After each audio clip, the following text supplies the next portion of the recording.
नमस्कार, आप देख रहे हैं बजट इंडिया का। मैं हूं नगमा और मेरे साथ मौजूद हैं सुमित और मैं और हमारे तमाम पैनल में एक्सपर्ट्स जो मौजूद हैं मिलकर समझेंगे कि उम्मीदें क्या हैं बजट से, और जब बजट आ जाएगा तो फिर ये चर्चा करेंगे कि क्या मिला क्या नहीं, खास करके मिडिल क्लास को। इनफैक्ट निर्मला जी का ये 8वां लगातार बजट है, अपने आप में रिकॉर्ड है। जैसे देश की अर्थव्यवस्था, घर की अर्थव्यवस्था महिलाएं संभालती हैं, तो हमारे देश की अर्थव्यवस्था भी एक महिला संभाल रही है। लगातार 8वीं बार निर्मला जी बजट पेश करने वाली हैं। और आज जो वो साड़ी पहनी हुई है, मैं कहीं देख रहा था, नगमा आपको ज़्यादा पता होगा, मधुबनी आर्ट वाली साड़ी है ये। मधुबनी आर्ट मतलब बिहार मतलब चुनाव 6 महीने के बाद। मैं तो राजनीतिक चश्मे से देखता हूँ। तो मधुबनी प्रिंट्स की साड़ी है निर्मला सीतारमण की, आप तस्वीरें देख रहे हैं। बजट की कॉपी पेश कर दी गई है। 8वीं बार बजट पेश करेंगी निर्मला सीतारमण, और मोदी सरकार मतलब मोदी गवर्नमेंट के 3.0 में ये दूसरा फुल बजट है। राष्ट्रपति से मिली हैं निर्मला सीतारमण, वित्त मंत्री निर्मला सीतारमण, और कुछ ही देर में जो कैबिनेट की बैठक है उसकी शुरुआत होगी। बजट को मंजूरी मिलेगी और 11 बजे दिन के या सुबह के 11 बजे लोकसभा में बजट पेश होगा। इस बजट से बहुत सारी उम्मीदें लगी हुई हैं और लगातार ये चर्चा हो रही है कि शायद कुछ टैक्स कट हो सकता है, और मिडिल क्लास जो है वो इसी इंतजार में बैठा हुआ। निर्मला सीतारमण पार्लियामेंट पहुंच चुकी हैं। आपको तस्वीर दिखा रहे हैं हम इस वक्त, जो सुमित जिक्र कर रहे थे वो साड़ी का प्रिंट भी शायद नजर आ रहा है, मधुबनी आर्ट, हाँ बिल्कुल साफ दिखाई दे रहा है। तो पार्लियामेंट पहुंच गई हैं निर्मला सीतारमण वित्त मंत्री, और ये देखिए आपको बिल्कुल इसके बारे में आप और भी चीजें बता सकती हैं। हमारे भी तो साड़ी के बारे में बहुत लिमिटेड जानकारी है। वित्त राज्य मंत्री पंकज चौधरी भी साथ में दिखाई दे रहे हैं, और पूरी की पूरी फाइनेंस मिनिस्ट्री की उनकी टीम, जिन्होंने इस देश का इस साल का बजट तैयार किया है। Finance secretary, revenue secretary, expenditure secretary सब हमको दिखाई दे रहे हैं। क्या होगा इस पैड में, इस टैबलेट में। आजकल ये, अब हम इसको बोल नहीं पाते हैं, पहले बोलते थे ना कि पोटली लेके आई हैं, बजट की पोटली, बजट का ब्रीफकेस, अब ये टैब हो गया है। राजीव रंजन हमारे साथ जुड़े हुए हैं, मयंक मिश्रा मेरे साथ जुड़े हुए हैं, और दोनों एक्सपर्ट हैं, हमसे अधिक इस विषय को जानते हैं। तो पहली चीज़ मैं जानना चाहूँगा मयंक जी आपसे, इकोनॉमिक सर्वे देखने के बाद, कल का जब आपने समझा, आज एक चीज़ जो आपको पक्का पता है कि ये होने ही वाली है, एक चीज़। इकोनॉमिक सर्वे से बहुत ज़्यादा इंडिकेशन नहीं मिला है, लेकिन अच्छा। एक जो बहुत बड़ा हमने, ये मेरा गेस है कि 20-25 साल 30 साल के बाद टैक्स में बहुत बड़ा बदलाव होता है। अब उसमें इससे पहले मैंने कहा था 71 में हमारा पीक इनकम टैक्स रेट जो था वो 93.5% था 1971 में। 1997 में, जिसको चिदम्बरम ने पेश किया था और उसको ड्रीम बजट कहा जाता है, उसमें वो घट के 30% हो गया। अच्छा। अब 97 से लेके अब हम 28 साल हो गया करीब, एग्जैक्टली उसी तरह का हमारा सरचार्ज वगैरह लगा दें तो पीक इनकम टैक्स रेट है 42 पॉइंट समथिंग है। हमको लगता है क्या है कि एक बड़ा झटका आने वाला है इनकम टैक्स में इस साल, मोस्ट लाइकली इसी साल। झटका मतलब पॉजिटिव झटका नेगेटिव शब्द नहीं, नेगेटिव झटका मतलब ये पॉजिटिव झटका, क्योंकि इस बार जो बहुत अजुआ हो रहा है। जैसे लास्ट ईयर का ग्रोथ था हमारा 8%, 8.2%, लेकिन कंजम्पशन ग्रोथ था सिर्फ 4%। तो और ये कोविड के बाद से, एक साल के बाद से लगातार कहानी है कि कंजम्पशन हमारा जो है वो लगातार गिर रहा है। अब उसको एक झटके से, पॉजिटिव झटका से उसको एकदम से पुश करने की ज़रूरत है, और इनकम टैक्स में छूट ये बहुत बड़ा कंजम्पशन बढ़ाने के लिए ये बहुत चर्चा है मयंक जी कि शायद छूट मिली जाएगी, और सीआईआई ने भी सजेस्ट कर दिया है, और प्रधानमंत्री ने राजीव ऐसा इंडिकेशन दे दिया कि लक्ष्मी की कृपा होगी मिडिल क्लास पे। तो अब तो लोग मान चुके हैं कि कुछ ना कुछ तो हो ही जाएगा। बिल्कुल, उसमें खासतौर पे सरकारी कर्मचारियों को या बाकी भी जो वेतनभोगी कर्मचारी हैं उनको भी उम्मीद रखनी चाहिए, क्योंकि काफ़ी चर्चा इस बात की है कि स्टैंडर्ड डिडक्शन की सीमा बढ़ाई जा सकती है, तो उसका बहुत सीधा इम्पैक्ट यहाँ पर खासतौर पे जो दिल्ली में केंद्रीय कर्मचारी बहुत ज़्यादा संख्या में रहते हैं उनको खुशी होगी उससे, और उसका कुछ असर आगे। राजीव, शेयर मार्केट भी आज सैटरडे के बावजूद भी शेयर मार्केट काम कर रहा है जी। जो बताया गया वो अभी मैंने पढ़ा भी अपने फ्लैश में कि ग्रीन पे खुला है, 200 पॉइंट ऊपर खुला है। ये क्या इंडिकेशन है? देखिए, इससे पहले आप जनवरी पूरे महीने के अंदर देखेंगे तो लगभग 1400 पॉइंट निफ्टी वो नीचे गिरा था, ऊपर। बिल्कुल। तो बजट से पहले बाज़ार ऐसा नहीं कि बहुत ज़्यादा बढ़ी चढ़ी उम्मीदें लेकर के जा रहा है, हालांकि चर्चा हम काफ़ी कर रहे हैं और ख़ास तौर पे इनकम टैक्स को लेकर के इस बार ऐसा माहौल बन गया है कि शायद मतलब लोगों ने बजट पहले से पढ़ लिया है, या मध्यम वर्ग को इस बार सरकार, जो पिछले 10 साल में मध्यम वर्ग का नाम नहीं लेती थी मोदी सरकार बजट में ख़ास तौर पर, इस बार लगता है कि सारा बजट उन्हीं को समर्पित होगा। पता नहीं कितना होगा। रोक रहा हूँ राजीव, ये तस्वीरों के बारे में बता दें। जब राष्ट्रपति द्रौपदी मुर्मू से कुछ देर पहले मिली थी निर्मला सीतारमन वित्त मंत्री, तो वहाँ उनको दही खिलाया, कि हमारे यहाँ परंपरा है मीठा दही खाने के बाद ही शुभ काम की शुरुआत होती है, तो वो मीठा दही खिला के रवाना किया। हो गई है कुछ उनको खिला, कुछ टिप्पणियाँ हो गई थी जो लोग शायद इस परंपरा को नहीं जानते उनकी तरफ से। क्या? यही दही खिलाने को लेकर। क्या क्या टिप्पणी थी इस पर? वो कंट्रोवर्सी बनाने वाली बात है। तो बहरहाल इस वक्त इस शुभ काम की शुरुआत जो है वो हो गई है, और जो परंपरा है उसी हिसाब से, बल्कि बजट से रिलेटेड बहुत सारी परंपराएं होती हैं। हमारे साथ हमारे तमाम रिपोर्टर्स भी जुड़े हुए हैं। प्रहलाद जोशी को सुन लेते हैं, पहले वो कुछ कह रहे हैं। प्रो मिडिल क्लास ही बजट दिया है, अभी भी ऐसा ही होगा। चलिए बजट कंटिन्यूटी में हो। सुना आपने, प्रो मिडिल क्लास बजट होगा, ये संसदीय कार्य मंत्री बोल रहे हैं। तो ये एक बहुत बड़ा इंडिकेशन है। कल जो प्राइम मिनिस्टर ने कहा और जो बात अभी नगमा और राजीव कर रहे थे, उसी चीज़ को आगे बढ़ा रहे हैं। मैं स्क्रीन पे अपने एक और राजीव को देख पा रहा हूँ। हमारे पास आज राजीवों की कमी नहीं है।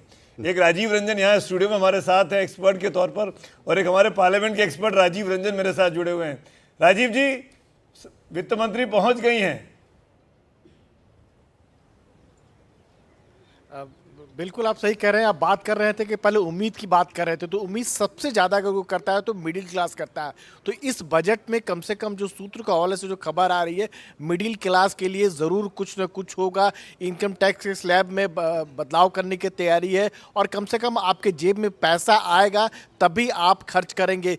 ग्रोथ बढ़ाने पर भी ये जोर होगा। और सबसे बड़ी बात जो इंफ्रास्ट्रक्चर की बात है, बुनियादी ढांचे की अगर बात करते हैं, तो पिछले साल की अगर बात करें तो 11 लाख करोड़ का उस पर रकम रखा गया था, बजट रखा गया था, और इस बार वो बढ़ेगा। तो उसका सीधा असर ये होगा कि आपके पास रोजगार के अवसर पैदा होंगे, और जो बाकी सारी जो चीज़ें उसमें भी विकास होगा। और सबसे बड़ी बात कि जो सरकार की जो सोच है, मोदी सरकार की सोच है, 2047 तक जो है विकसित राष्ट्र बनाना है। और जो हमारी विकास दर फिलहाल अभी जो बताया जा रहा है 6.4% है, तो यानी 7% के आसपास अब पहुंच रहा है। तो धीरे धीरे सबको बढ़ाने की जरूरत होगी। और इस बार का बजट में, जैसा प्रधानमंत्री ने कल मीडिया से बातचीत में कहा कि गणेश जी और माता लक्ष्मी की कृपा होगी, मिडिल क्लास के खास कृपा होगी, गरीबों की कृपा होगी। और साथ में मोदी जी ने भी कहा कि देखिए, सोनिया गांधी जी ने राष्ट्रपति द्रौपदी मुर्मू जी के बारे में जो टिप्पणी की है वो तो बहुत निंदनीय है।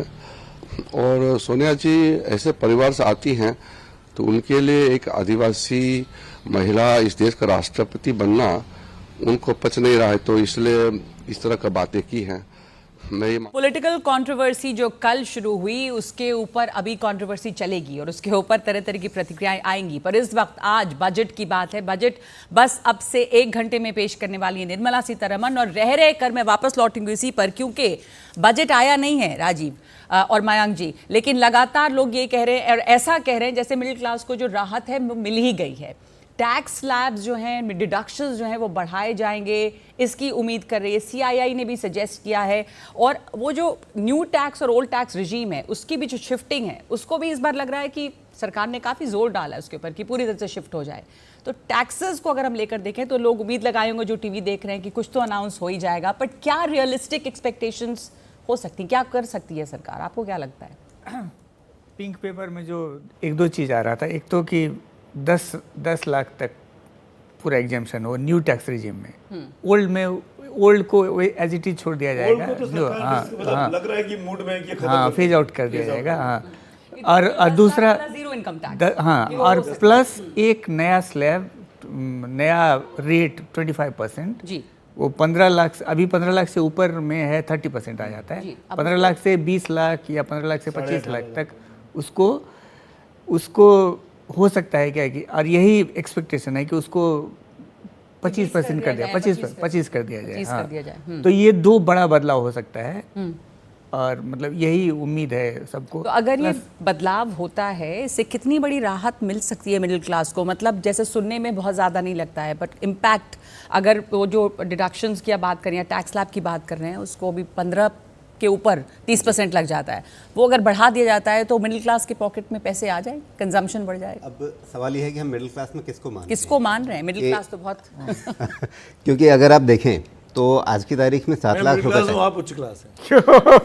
यह विवादित विषय है, यह विवादित विषय है, इसको छोड़ दीजिए। लेकिन सुमित देखिए, 7 लाख रुपए तक आपके पास वैसे ही ज़ीरो टैक्स है। 7 लाख रुपए का मतलब क्या हुआ? 60,000 रुपये महीने जो कमा रहा है। 60,000 रुपये महीने कमाना जो है, एक आम तौर पे अगर आप देखें मेट्रो से बाहर जा कर के, ऐसे लोगों को ठीक ठाक मध्यम वर्ग माना जाता है। उस मध्यम वर्ग को आज की तारीख में कोई टैक्स नहीं देना पड़ता है, जिसकी 7 लाख रुपए तक की आमदनी है। अगर आप 10-12 लाख रुपए तक भी जाएं और उस पर जितने आज की तारीख में टैक्स बनती है, इनकम टैक्स, उसको अगर आप जोड़ें टोटल इनकम के कंटेक्स्ट में, उसके परसेंटेज में, तो कोई बहुत बड़ा टैक्स बर्डन मिडिल क्लास पे आज की तारीख में नहीं है। ये सारा जो सैलरीड सेक्शन पे बहुत टैक्स का बर्डन है, हम लोग को तो लगता है कि बहुत टैक्स है। ज़्यादा होता है जब आप 15 लाख से ऊपर जाते हैं। 15 लाख से ऊपर जाते हैं तो आप 15-20 लाख की रेंज में अगर जाते हैं, 1.5 लाख रुपए, 2 लाख रुपए जिनकी मंथली इनकम है, उससे ऊपर जब आप जाते हैं तब वहाँ पर थोड़ा सा पिंच होता है। लेकिन व्यू ये बन रहा है कि यही वो वर्ग है जिसके पास खर्च करने की क्षमता है, ज़्यादा क्षमता है। तो वैसे में अगर इनको थोड़ी सी भी रिलीफ दी जाए तो एक फील गुड फैक्टर आएगा, और उस फील गुड फैक्टर से शायद इस समय कहीं ना कहीं पूरी अर्थव्यवस्था में जो एक माहौल बन गया है, कंजम्पशन कम हो रहा है, लोग कम खरीद रहे हैं, इन सब चीज़ों से निकलने के लिए, और इसका एक असर कॉर्पोरेट सेक्टर पे आता है, क्योंकि वो अपना नई फैक्ट्रियाँ नहीं लगा रहे हैं, नया इन्वेस्टमेंट नहीं कर रहे हैं, उनको लगता है कि डिमांड कम है। ठीक टॉपिक छेड़ दिया मेरे तो साथ। एक फील गुड फैक्टर आएगा तो दोनों तरफ से आएगा कि प्राइवेट सेक्टर का इन्वेस्टमेंट भी बढ़ना शुरू होगा, और जिनके पास थोड़ा ज़्यादा पैसा है, चीज़ की जिक्र कर रहे हैं ना, मेरे साथ एसोचैम के जनरल सेक्रेटरी सिंघल साहब जुड़ गए हैं। सिंघल साहब, शुक्रिया आपको वक्त निकालने के लिए। आपने हमारे एक्सपर्ट की बात सुनी, राजीव रंजन झा साहब की। आपको क्या एक्सपेक्टेशन है आज इस बजट से? क्या आपको लग रहा है कि इतना पैसा मिडिल क्लास को और लोअर मिडिल क्लास को मिलेगा कि अर्थव्यवस्था को फिर से दौड़ाया जा सके? देखिए, उम्मीद है। हम कह तो नहीं सकते कि फाइनली वित्त मंत्री के पिटारे में क्या है, वो अभी हमें 1-1.5 घंटे में पता लगेगा। लेकिन हाँ, ये उम्मीद करते हैं, जैसा कि अभी बोला गया वो बिल्कुल सही है। अगर मिडिल क्लास के खाते में थोड़ा ज़्यादा पैसा आता है तो डेफिनेटली उसका एक बहुत बड़ा इम्पैक्ट ये होगा। नंबर 1, जब कंजम्पशन बढ़ेगा, वो कंजम्पशन इंडस्ट्री को एनेबल करेगा कि वो और अपना एक्सपेंशन करें, और जब वो एक्सपेंशन करेंगे तो जो प्राइवेट इन्वेस्टमेंट है, जो आज की डेट में अभी भी लो है, अभी जितना भी ग्रोथ हो रही है वो ज़्यादा गवर्नमेंट लेड है, बिकॉज गवर्नमेंट इंफ्रास्ट्रक्चर पे और कैपेक्स में काफ़ी फोकस दे रही है, लेकिन प्राइवेट इन्वेस्टमेंट अभी भी लो है। तो अगर ये कंजम्पशन बढ़ेगा, मिडिल क्लास के हाथ में ज़्यादा पैसा आएगा, वो खर्चा करेंगे, तो प्राइवेट सेक्टर कैपेक्स भी इम्प्रूव होगा। जी, पर मनीष जी, अभी तो उम्मीदों की बात है। आप ये बताएं कि इंडस्ट्री को उम्मीद क्या है? अभी आप लोग, एक्सपेक्टेशंस आपकी हैं क्या, कि क्या वित्त मंत्री दें आपको कुछ? हाँ, सो देखिए, इंडस्ट्री की मेनली 2 एक्सपेक्टेशंस हैं जो बड़ी और इवन छोटी कंपनियां हैं। वो एक तो चाहती हैं कि अब थोड़ा ग्राउंड लेवल पे ईज ऑफ डूइंग बिजनेस को इम्प्लीमेंट किया जाए। पॉलिसी वाइज सरकार ने काफ़ी कुछ किया है, लेकिन जब मैं ग्राउंड लेवल कहता हूँ, मेरा मतलब है ज़्यादातर स्टेट लेवल के ऊपर। जो एक बड़ी डीरेगुलेशन हमने 1991 में शुरू करी थी, वो अब ग्राउंड लेवल पे, स्टेट लेवल पे हमारे को एक्चुअली इम्प्लीमेंट करनी है। तो वो इंडस्ट्री चाहती है कि वहाँ पे भी फेसलेस बिजनेस हो। फेसलेस से मतलब ज़्यादा सरकार के साथ मिलना ना पड़े अपने मुद्दे रिजॉल्व करने के लिए। दूसरा, ऑफ कोर्स, एमएसएमई सेगमेंट के लिए अगर कर में कुछ रियायत होती है तो उनके पास भी और पैसा आ जाएगा कि अपने लोगों को थोड़ा ज़्यादा पैसा दें, जिससे कंजम्पशन बढ़ेगा। फिर वो R&D, इनोवेशन, स्किल बिल्डिंग और जैसे सस्टेनेबिलिटी, जो प्राइम मिनिस्टर का एक बड़ा एजेंडा है, उसके ऊपर वो इन्वेस्ट कर सकते हैं। मनीष जी, कहा जा रहा है ना कि ये आपने ईज ऑफ डूइंग बिजनेस जो कहा, ईज ऑफ डूइंग बिजनेस 2.0 ये है शायद, लेकिन GST 2.0 के बारे में इकोनॉमिक सर्वे में ज़्यादा कुछ चर्चा नहीं रही। इसको लेकर कल चर्चा रही एक्सपर्ट्स की, और ये बात हो रही थी, और वो पूरे जो एक आजकल चल भी पड़ा टैक्स टेररिज्म, जब केजरीवाल ने शुरुआत कर दी कि इस पे भी इकोनॉमिक सर्वे ने ज़्यादा कुछ कहा नहीं है, तो उसको लेकर नाउमीदी है। सो देखिए, जीएसटी वैसे तो जीएसटी काउंसिल का मुद्दा है, बट हाँ, बजट में एक ओवरऑल डायरेक्शन दी जा सकती है कि जीएसटी स्लैब्स कम किए जाएं और उसकी थोड़ी कॉम्प्लेक्सिटी कम किए जाए, बिकॉज वो बड़ी और छोटी कंपनीज के लिए, दोनों के लिए एक कंप्लायंस का धीरे धीरे मुद्दा बनता जा रहा है। जबकि जीएसटी का मेन ऑब्जेक्टिव ये था कि वन नेशन वन टैक्स होगा तो कंप्लायंसेस आसान हो जाएंगी। और छोटी कंपनीज के लिए तो एसएचएम में हमने ये भी सजेशन दिया है कि अगर कोई प्रोविजन हो कि भी उनके लिए one nation one GST number हो तो उनकी कंप्लायंसेस तो बहुत इंप्रूव हो जाएंगे। अभी उनको हर स्टेट में एक जीएसटी नंबर लेना पड़ता है और फिर कंप्लायंसेस उतनी ही मल्टीप्लाई हो जाती है। कल पीएम मोदी ने कहा कि इंक्लूजन इसमें होगा और कैसे आगे की दिशा दिखाएगी, और जो ग्रोथ रेट की बात हो रही है मनीष जी, तो वो उम्मीद है कि ग्रोथ रेट बढ़ेगी 2025-26 का जो है 6.8 तक का इकोनॉमिक सर्वे में कहा गया है, 6.3 to 6.8, 6.3 to 6.8, बट करंटली हम लोग 6.4 पे हैं। हाँ जी। तो ये जो ग्रोथ रेट बढ़ने की बात है, इसके लिए क्या इकोनॉमिक सर्वे में दिशा दिखी? हाँ, वही इन्होंने बड़ी अच्छी बात कही। हमारा इकोनॉमी का 60% कंजम्पशन लेड होता था, अब वो धीरे धीरे गिर रहा है, मतलब अजीब वो गरीब है। 60%, अब लास्ट जो फिगर था वो 55% हमारा कंजम्पशन लेड ग्रोथ। इसको कंपनसेट करने के लिए सरकार क्या कर रही थी अभी कि कैपेक्स लेड ग्रोथ हो रहा था, सरकारी खर्च जी के चलते सरकारी खर्च बढ़ा के, और सरकारी खर्च पिछले 10 साल में भयानक रूप से बढ़ा है। सरकारी खर्च में आता मुफ्त खाद्यान्न, सरकारी खर्च ये सब चीजें नहीं, खर्च सरकारी खर्च हुआ, रोड हुआ, पोर्ट्स हुआ, एयरपोर्ट्स हुआ, रेलवे का हुआ, कैपेक्स, डिफेंस हुआ। हाँ, सरकार का खर्च भी तो दे रही है, अनाज जो दे रही है वो सब्सिडी है, वो खर्च, वो इन्वेस्टमेंट नहीं है। हाँ, वो कहाँ से ले रही है सरकार, उसका हम बताते हैं। 8 करोड़ टैक्स पेयर हैं हमारे देश में, 8 करोड़ में 4 करोड़ जो हैं वो जीरो टैक्स देते हैं। उसके बाद बचते हैं हमारे जैसे लोग जो 4 करोड़ में आते हैं। उस 4 करोड़ में भी बहुत सारे लोग हैं जिनकी आमदनी 10 या 15 लाख के आसपास है साल में, और बचा 1-2 करोड़। अगर आप टैक्स कम करते हैं तो उससे फ़ायदा होगा, कंप्लायंस बढ़ता है। हमेशा हुआ है इंडिया में, जैसे ही टैक्स रेट कम होता है कंप्लायंस बढ़ता है, लोग ज़्यादा जुड़ जाते हैं और टैक्स कलेक्शन बढ़ जाता है। 97 में बड़ा हुआ था, हाँ, उसके बाद से यही हुआ। तो कंजम्पशन इसीलिए जरूरी है कि सरकार की अपनी कैपेसिटी होती है कि वो कितना खर्च करे, और लोगों के द्वारा अगर खर्च बढ़ेगा तो उससे जो रफ्तार होता है वो सस्टेनेबल ज़्यादा होता है। लोगों के अंदर ये हौसला है कि वो खर्च कर सके। हाँ। तो ये हौसला उनके अंदर प्रोवाइड करने का काम सरकार को अपनी नीतियों के जरिए, अपने कार्यक्रमों के जरिए करना होगा। क्या वो नीति, क्या वो कार्यक्रम दिखेंगे अगले कुछ मिनटों के बाद, जब निर्मला जी अपना 8वां बजट पढ़ने वाली हैं। और अभी मुझे बताया गया कि जो वो साड़ी पहनी हुई है, मैं ब्रेक पे जाऊँ उसके पहले, वो पद्मश्री अवार्डी है दुलारी देवी, उन्होंने गिफ्ट की है उनको, वहाँ से वो उनकी साड़ी आई है। वो जैसे कि हमने कहा मधुबनी आर्ट पहनी हुई है, और मधुबनी आर्ट बिहार का बड़ा फेमस आर्ट है। मेरे आसपास 3 लोग बिहार से, मैं if I am not wrong, minority में। हाँ, मैं बिल्कुल, पूरा देश माइनॉरिटी में, बिहार के। तो ये मधुबनी जिला जो वहाँ पे है, मिथिलांचल का जो जिला है, मधुबनी आर्ट जो साड़ी के ऊपर उनको दिखाई दे रहा है। निर्मला सीतारमण 11 बजे अपना बजट पेश करेंगे। एक ब्रेक ले रहे हैं इस समय, हम लौटते हैं इस पर।